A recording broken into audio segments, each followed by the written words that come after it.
狮门影业出品空难题材动作惊悚片，飞机陷落即将来袭。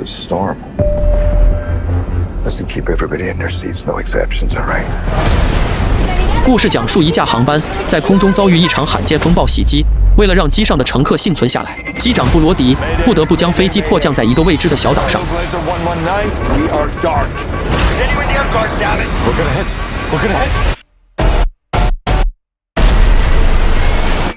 他们虽然逃过了一场空难浩劫，但是却受到了来自岛上武装叛军的致命威胁。歹徒们计划劫持这架飞机，并把乘客当作人质。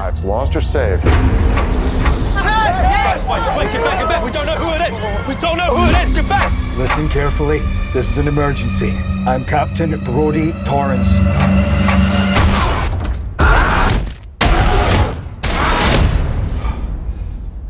I like this guy.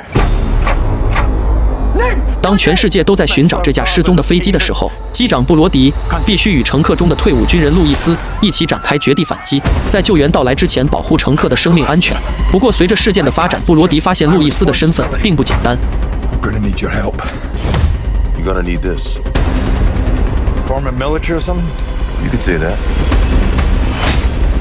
Then why'd they lock you up? No one cares what really happened.